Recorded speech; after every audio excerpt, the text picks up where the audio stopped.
Penolakan anggota Komisi Hukum kepada Ruhut Sitompul untuk menjadi ketua komisi tersebut terus berlangsung, bahkan Ruhut diminta mundur agar lebih terhormat. Ruhut pun mengecam penolakannya dengan menyebut anggota yang menolaknya punya kasus hukum. Apa lalu langkah Demokrat selanjutnya? Kami akan membahasnya saat ini dengan anggota Komisi 3 dari fraksi Partai Demokrat, Didi Irawadi. Mas Didi, selamat malam. Selamat malam. Terima kasih sudah hadir. Dan juga Boni Hargens, analis politik. Selamat malam.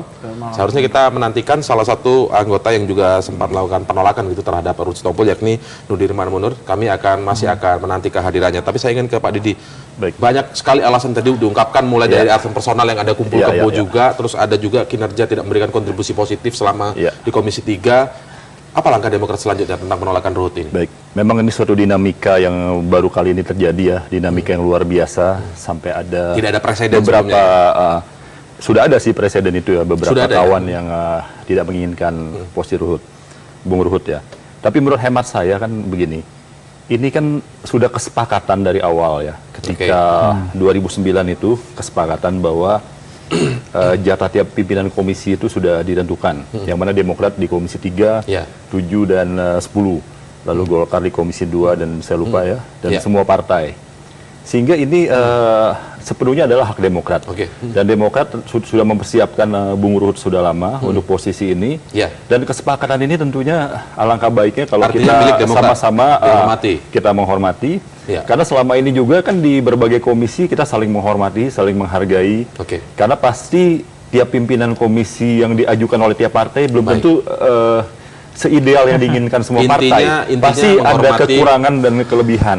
Intinya ini adalah jatah dari Demokrat sebenarnya. Ini jatah dari Demokrat, oleh karenanya berikan kesempatan pada Bung Ruhut. Kita kan belum melihat, karena di sini kita lihat dulu lah, berikan kesempatan ya, kenapa tidak. Saya harus menyapa dulu yang juga tersambung melalui saluran telepon, anggota Komisi 3 dari fraksi Partai Hanura, Bung Syarifuddin Suding. Selamat malam, Bung Suding. Ya, selamat malam, Mas. Bung Suding, ini sepertinya mungkin sedikit refresh dari awal, karena Pak Didi tetap berkuku bahwa ini kan jatahnya untuk Partai Demokrat. Janganlah diganggu-ganggu lagi sebenarnya. Beri kesempatan kepada Ruhut. Tanggapan Anda seperti apa, Pak Suding? Ya, itu yang saya katakan tadi, bahwa di awal persidangan, Ya, silakan, Pak. Di awal periode 2009-2014 ini, pada saat penyusunan anggota fraksi untuk menempati posisi pimpinan di masing-masing alat kelengkapan, saya memang sudah mengajukan protes kepada pimpinan Dewan, ya, karena tata tertib yang ada dan undang-undang MD3 yang dibahas oleh anggota Dewan sebelumnya, lalu kemudian diberlakukan kepada kami, itu nggak fair gitu loh. Itu terjadi tirani mayoritas terhadap minoritas. Itu saya sudah dari awal saya mempersoalkan. Nah, oleh Ketua DPR ketika itu Marzuki Ali yang mengatakan bahwa ini akan kita lakukan revisi dalam waktu dekat, tapi ternyata mau berakhir masa periode ini sampai sekarang belum dilakukan revisi untuk itu. Nah, dalam kaitan menyangkut masalah Ruhut ini, saya katakan bahwa betul itu adalah, saya menghargai bahwa itu adalah jatah dari partai fraksi Partai Demokrat, Akan tetapi dalam Undang-Undang MD3 dan juga tata tertib, kami juga diberikan ruang, sebagai anggota, apakah menerima atau menolak, kan begitu. Nah, ketika misalnya ruang itu kami manfaatkan, itu sah-sah saja, sebagaimana diamanatkan di pasal 52,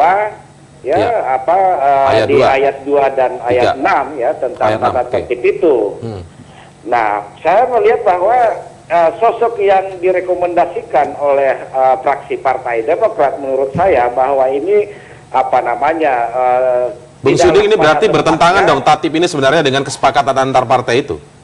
Begini, tunggu dulu, harus dibedakan yang mana aturan yang harus disepakati. Lalu kemudian yang mana kesepakatannya itu kan hanya sesuatu hal yang biasa dilakukan segala macam, tapi kita menegakkan suatu aturan, kita hormati gitu loh. Nah, saya katakan tadi, saya mempersoalkan, walaupun saya sebagai secara pribadi mengatakan saya menolak tentang Ruhut, yang lainnya masih abu-abu, tapi harus digunakan tata tertib itu. Satu orang anggota yang menolak terhadap pimpinan, saya bilang Oke, Lakukan baik. mekanisme Kita munculkan tentang dulu di layar tata tertib dari DPR pasal lembaga, kan 52. begitu. Dan saya tetap pada sikap saya gitu loh. Itu prinsip buat saya. Baik, saya minta tanggapan dari Pak Didi. Pak Didi, di layar juga terlihat ini. Saya kutipkan tata tertib DPR pasal 52. Pimpinan komisi yang dipilih dari dan oleh anggota komisi berdasarkan prinsip musyawarah mufakat. Ini salah satu yang juga disebutkan dalam tata tertib DPR. Ini kan ada aturannya juga sebenarnya Pak Didi. Begini, Relevan tidak dengan jatah-jatahan ini? Dibuka di, saya lupa ya, ayat di ayat 7-nya Tapi ya, ada pasal juga 7 peraturan ya. gitu ya? Jadi pergantian itu adalah sepenuhnya hak prerogatif dari Partai Demokrat dalam ini yang mendapatkan jatah di Komisi 3 DPR. Oke. Oleh karenanya kan kami juga sudah mempersiapkan Bung Ruhut ini kan dengan sebaik-baiknya, dengan tujuan penyegaran ya. Persoalannya kan sekarang kan bagaimana kesempatan ini diberikan. Jangan karena mungkin karena gayanya. Di tata tertib ada juga ya begini, menyatakan ini hak fraksi begitu ya? Ya, Untuk ya menentukan ketua penggantian itu komisi. sepenuhnya adalah hak fraksi Demokrat Oke. ya.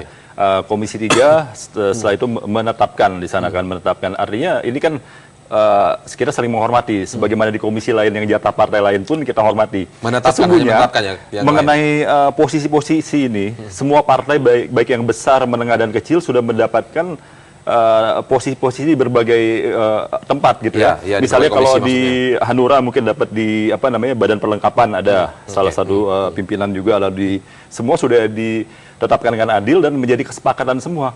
Oleh karenanya kan alangkah Sebentar, ini hanya kesepakatan eloknya, saja atau ada memang tata tertibnya di DPR? ya, tata tertib mendukung sudah diatur ya, dalam tata tertib. dan diperkuat lagi kesepakatan di awal-awal yang disetujui oleh seluruh partai yang ada. Tanpa mengurangi hormat saya pada Pak Suding ya yang punya Baik, Bung Boni tadi kalau lihat semua sama-sama punya Ya. kekuatan tata tertib. Nanti Anda bisa analisa begitu, kita akan bahas selanjutnya saat lagi.